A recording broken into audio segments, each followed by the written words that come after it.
Okay, we're live. What was your name? We're Hello. live. Surprise. We're in the same place. This is kind of weird. I know it is, and I'm trying to. Okay, I can't find my note, but it's fine. I remember. Okay. Yeah. So the perks of being in the same place are things like both being woken up at 2 a.m. by the smoke detector going off Twice. twice. I believe it was 12:30 Oh and again God. at 1:30. It was Yeah. really early in the night Yeah. where it was like, what is going on? Yeah. And then it happened again, and there was, at least in my room, much expletive Oh. utterance. Well, I was just trying to find my way in this strange house. Well, and then we had to look for the butter knife. That's what you use to detach the damn thing from the ceiling. Okay. Yes. Anyway, so usually when this happens, and I wake up in the middle of the night, and then I toss and turn, and I don't put my time to any productive use, which then in the morning I feel regretful about because I feel like I should have used that time. But it sounds like maybe you did. Well, because yes, But it involved like looking at screens and stuff. Well, yeah, no, I know. I broke all the rules because I woke up and then I was like looking at my phone and I was reading Substacks because what else As does one one does, do in the apparently. middle of the night? And no, and I was very productive and I had some thoughts and I emailed one of the Substacks to myself so that I could remember to tell you about it this morning because, and it's a Substack of Andrea Bartz, who you may know as Yes. the Anthropic plaintiff, we are all very grateful for. Yes, seriously. And she was interviewing or had interviewed a bookseller. I forget where the bookstore was, Cleveland, Cincinnati, I forget, someplace. And in the conversation with the bookseller, she asked the bookseller, who said some really interesting things about bookselling and the publishing business and stuff. And she asked the bookseller if they were ever to be a publisher. No, if they had advice for publishers, what as a bookseller would they tell publishers? And so the person said, And she was asking this in a position as as a writer person who Okay. has a Substack Okay, so about this was the just book world. okay. So, Yeah. and this was like a local bookstore that she knows or something. Don't know. Okay, alright, yeah. She was doing an interview with the Okay. bookseller. Yeah. And, yeah, how that came to be, I don't know. I don't know. But the bookseller said something that was interesting. They said that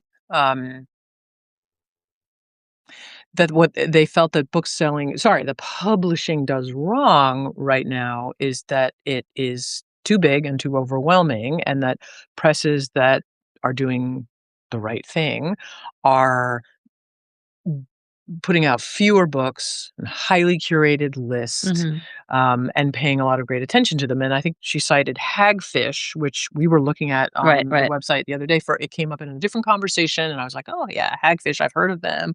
Let me look at how they do things." And they have an interesting model, Which is what we want people to be saying about us. Well, yeah, right. Some That people we've heard are. about Yes. Galleon and blah Let me blah blah. check out what But they're I doing. like Yeah. Hagfish because they have this sort of multi thing. They have their books that they put out. They also have sort of an agency, which looks like it's fairly limited, but they do represent a couple of authors. But in any case, not to go too deeply into Hagfish, though certainly they may deserve it. But what was interesting was that concept of the very small list that's highly curated. And I think the bookseller was talking about how, where the books all sort of speak to each other and share a design aesthetic and all that. And that Which is what we're sounded doing. very Right. much like what we do. Yeah. And the reason it stuck with me was that I have been saying, as you know, for some time, like, oh, if we could hire a managing editor that would take off our plates all of the back office stuff that you do to some extent, I do some, and it would free us up to edit more books each.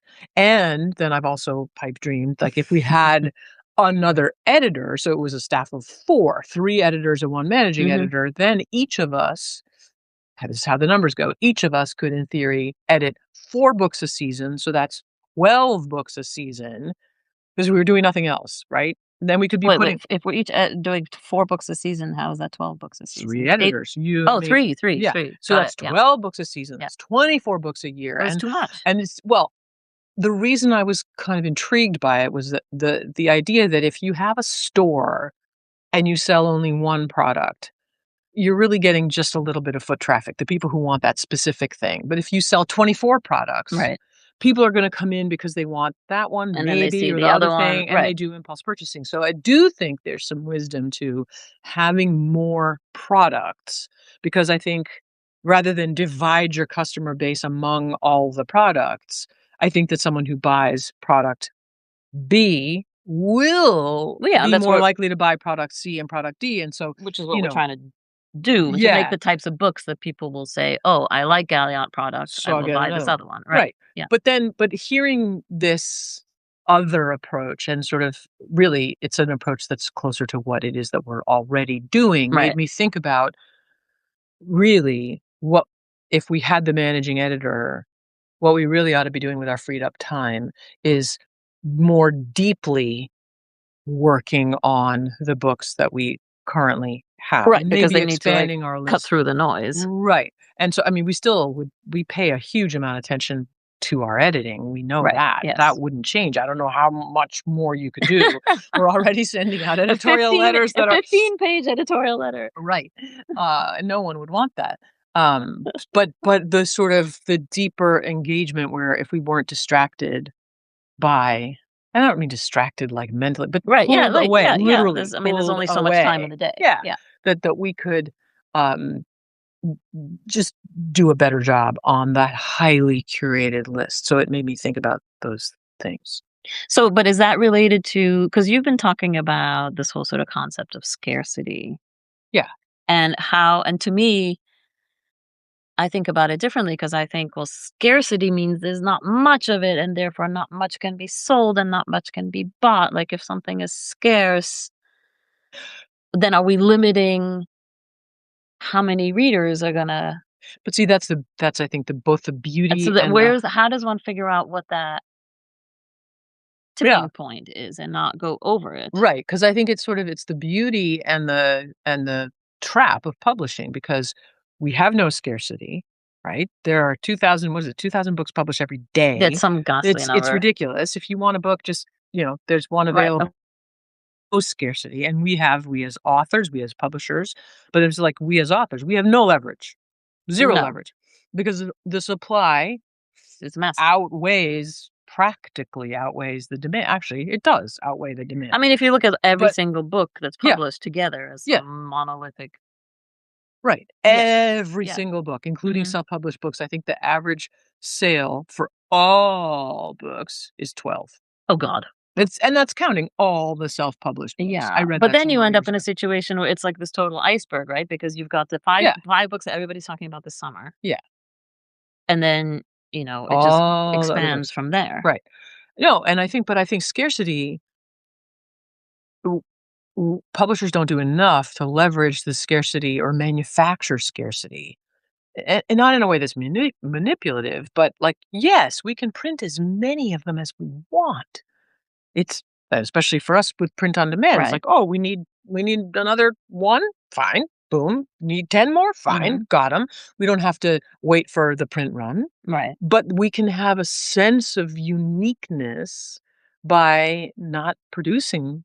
In So fact, see, it's I'm not, flipping so it's now. a It's like you don't scarcity produce in a lot of number of books. Yeah, titles, but not in that's what I the think. number of copies That's what I of think. each title. Yeah.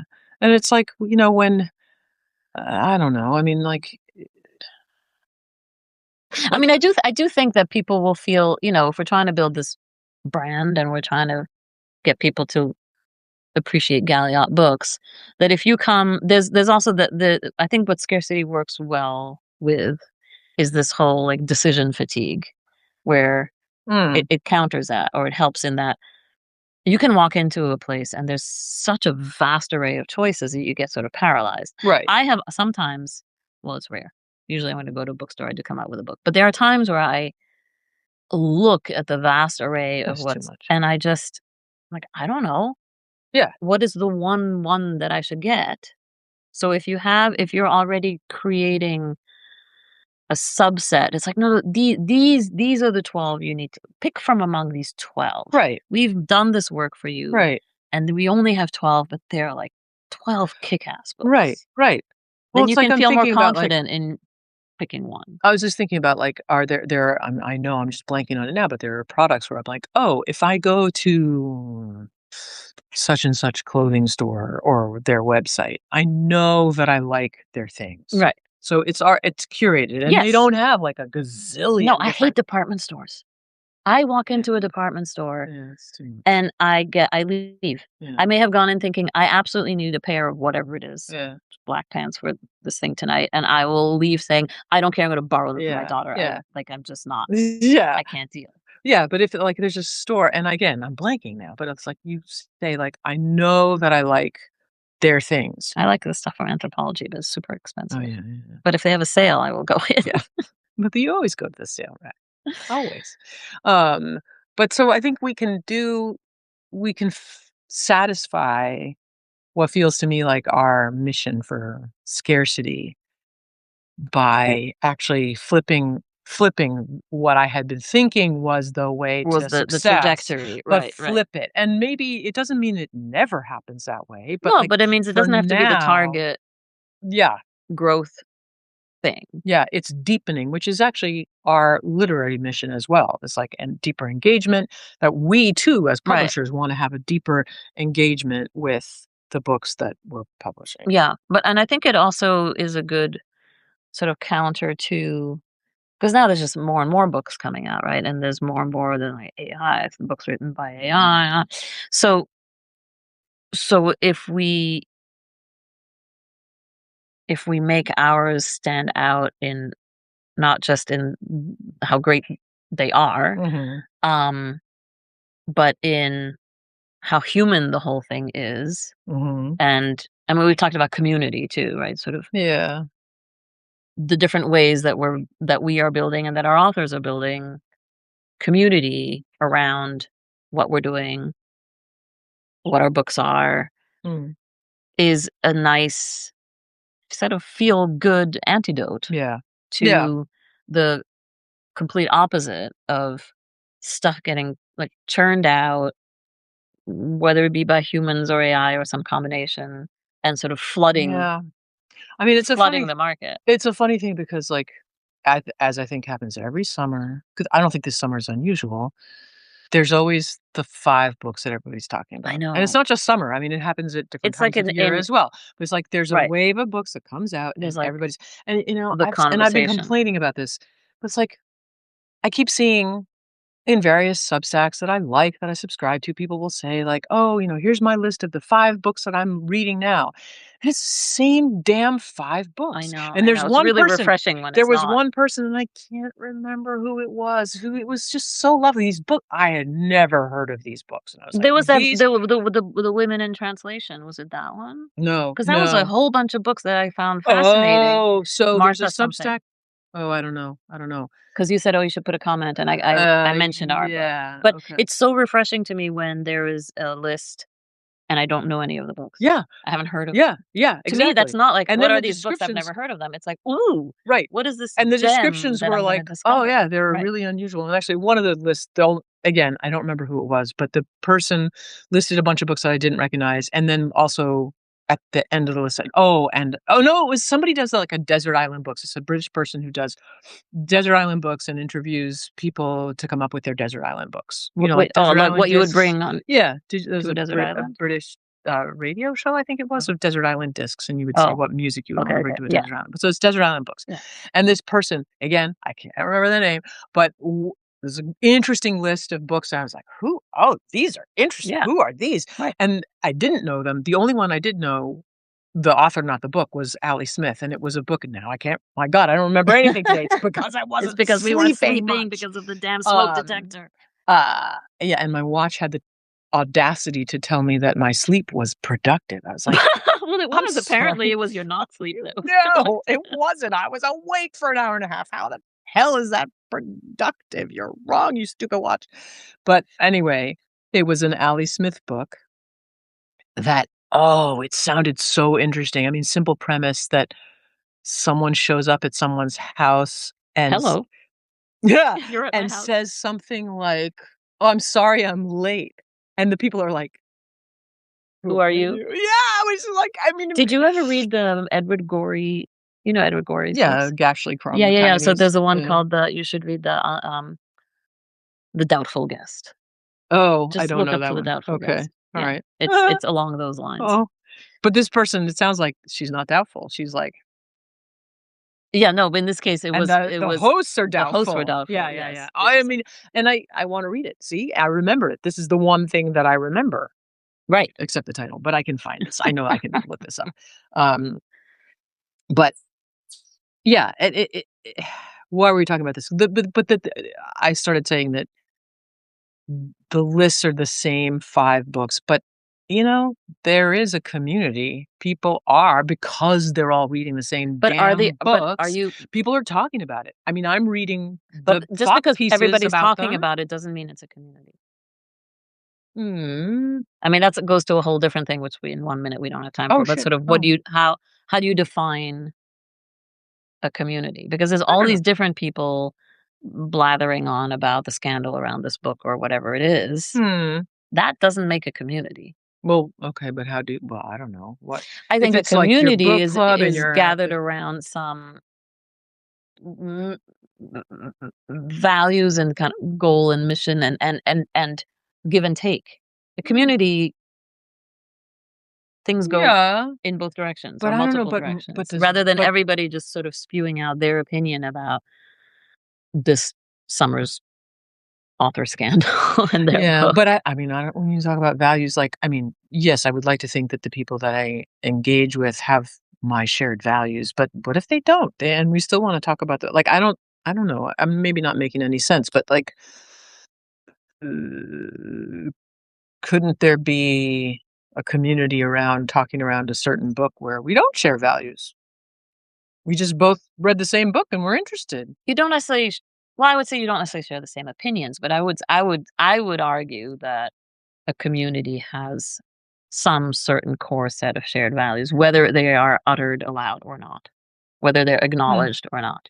hmm, I think we should leave people on this philosophical yeah, note since it okay. is Alright, 12:15 or 12:16, 12:16. which I'm gonna Okay, squint at. alright. But this was live from, an undisclosed location where where we both are, where there's We nice did not weather arrive in a catering and where there. there's 2 a.m. smoke detectors going off Yeah. really annoyingly. Thank you Bye. for joining.